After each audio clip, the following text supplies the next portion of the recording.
Vamos lá, gente, questão 13 da UFO, prova de 2019. Além de poderem ser observados em pequenos objetos e máquinas construídas pelo homem, os campos magnéticos também estão presentes em escala astronômica.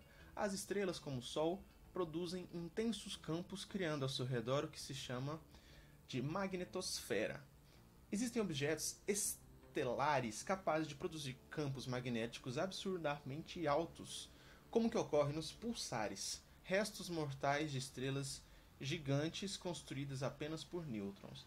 São campos magnéticos da ordem de 100 milhões de Tesla.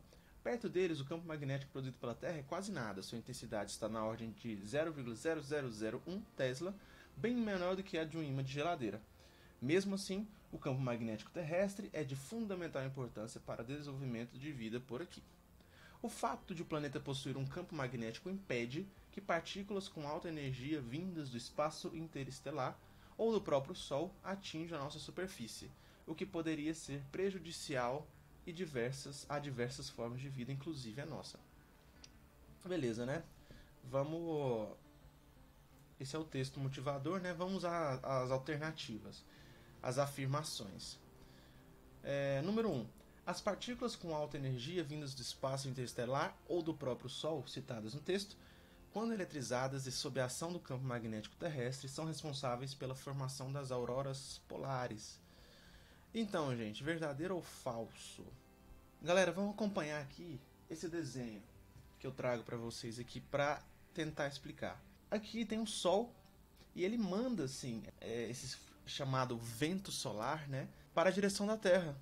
Como o texto já citou, ele manda esse vento solar em direção à Terra. A Terra, ela própria, tem aí seu campo magnético. Esses ventos solares, essas energias magnéticas que vêm do Sol, elas não atingem a Terra no seu meio, né, digamos assim, nessa parte aqui mais próxima à linha do Equador, porque tem aqui as linhas de campo magnético que a própria Terra cria.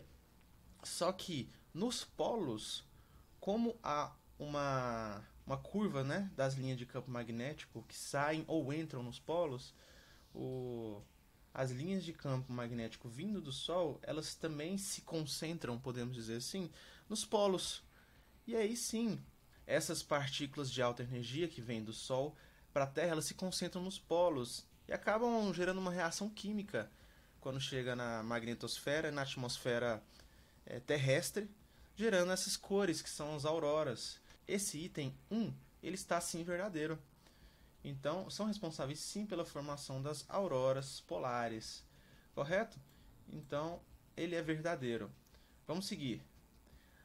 2. As bússolas são pequenos ímãs que, quando livres, alinham-se com o campo magnético terrestre citado no texto e se posicionam aproximadamente na direção norte e sul do planeta. Verdadeiro também, verdadeiro. É assim que funciona. As bússolas funcionam baseando-se nesse princípio, né?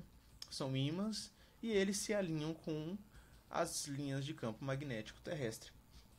3. O campo magnético terrestre, apesar de baixa intensidade, como citado no texto, possui módulo de direção e sentido constantes em todos os pontos da superfície da Terra. Fato esse que possibilita seu uso na orientação de viajantes em qualquer posição do planeta. Essa daqui tá parecendo verdadeira, né? Mas ela não é. Ela aqui é a nossa questão falsa. Por quê? Simplesmente pelo fato de que o campo magnético terrestre tem baixa intensidade e tal, mas possui módulo, direção e sentidos constantes? Não é constante. Em várias regiões do planeta, em cada região, ele tem uma direção e um sentido diferentes. Por isso, são utilizados para navegação, são utilizadas, e para a topografia também, são utilizadas cartas magnéticas que falam, naquela região, qual que é a correção que a pessoa deve fazer em relação ao norte magnético em relação ao norte real. E por isso essa afirmação é falsa. Vamos lá com as alternativas: verdadeiro, verdadeiro e falso. Letra B. Correto, gente? Maravilha? Valeu, obrigado.